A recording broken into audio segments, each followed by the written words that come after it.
tips on how to improve patient experience, how we can communicate with patients and their family to increase patient satisfaction. In this video, I will share with you 7 tips to do that at bedside. Welcome to this video. My name is Dr. Farzana Hoque. I'm an associate professor of medicine, currently practicing over 10 years in the US.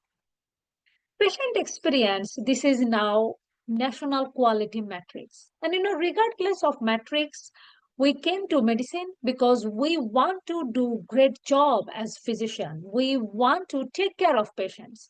So how we can communicate patient with their family so that it increase their satisfaction, it increase patient experience.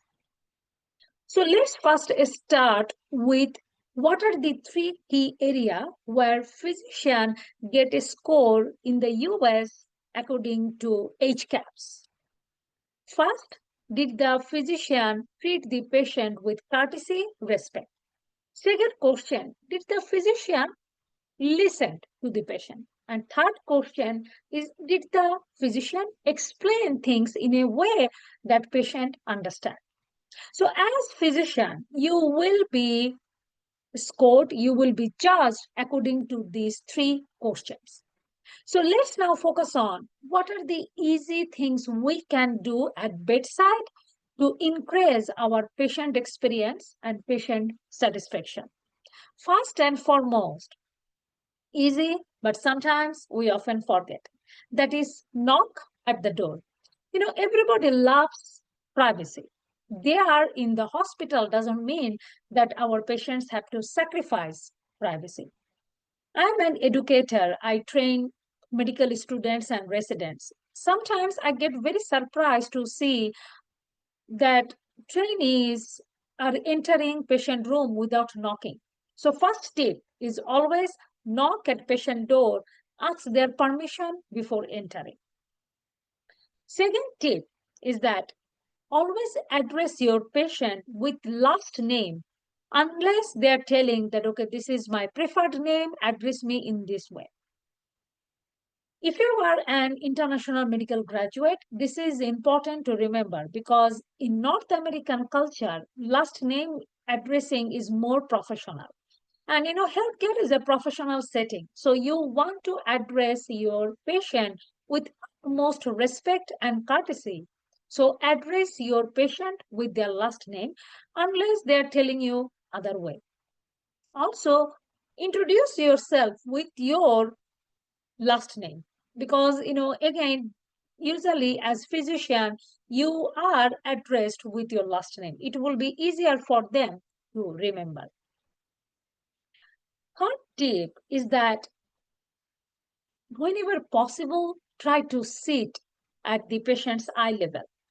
You may be aware about multiple research studies that showed that when we as physicians, when we sit with the patient and patient's family perceive that we spend more time at bedside. Research also showed that when physicians sit with the patient at bedside, physicians are perceived as more caring physician than others compared to the physician who did not sit, who may be standing. So tips number 3 is that always take time to sit with your patient whenever possible, even if it is very briefly. Number 4 tips is that do not interrupt your patient. Remember, one of the scorecard of the HCAHPS is that is your physician listening to you carefully. So try not to interrupt your patients. Sometimes be real.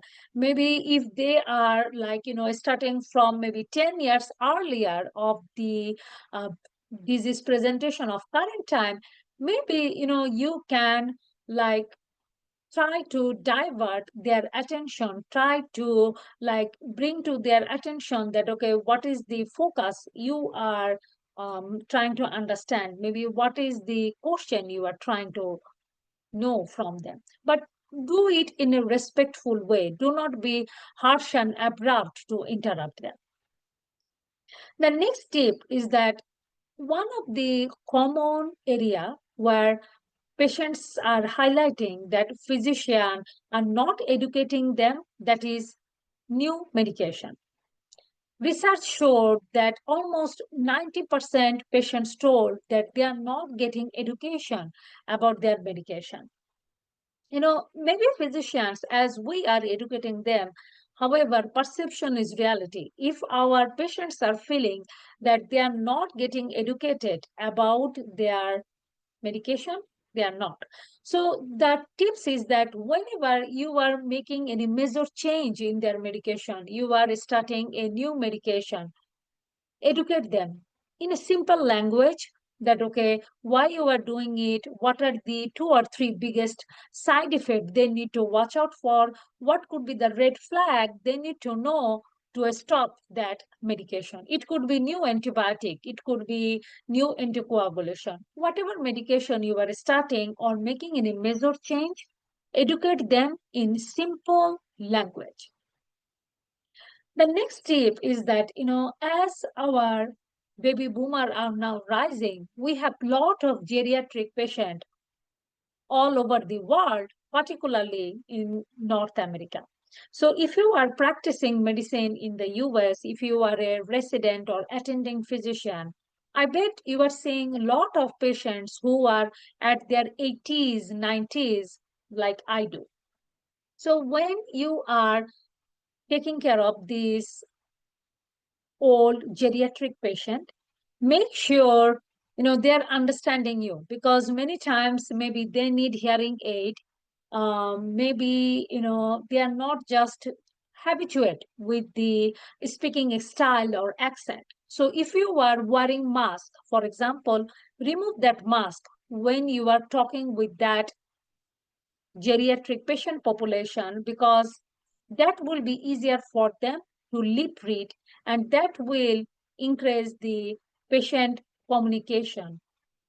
So make sure you are speaking slowly in simple language, and if you are wearing mask, remove it so that the patient population, they can lip read to understand that what you are telling.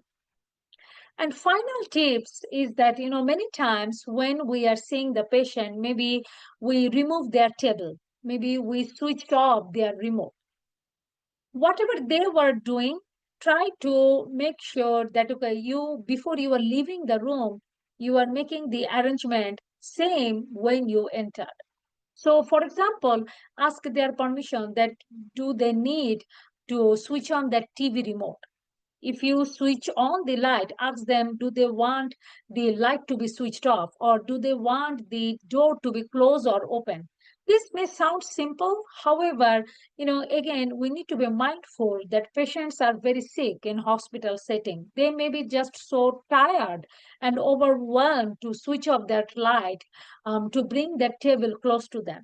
So whatever situation they were, when the time you enter the room, make sure you are assisting them, asking their permission to make those changes before you leave the room.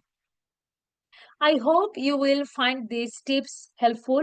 If you have more tips that you found that very helpful to increase patient experience, patient satisfaction, please put it in the comment below so that we can learn from your expertise, from your experience. If you want me to make a video on any specific topic, put it in the comments. I read them very closely and I will make sure to make a video on that. Thank you so much for joining me today. And please like this video, subscribe to this channel, because you do not want to miss out those educational videos that is coming very soon. And your subscription gives me motivation that, okay, you want me to make the video so that I continue to do so. Thank you so much for joining me again today. I will see you in the next video. Until then, take care.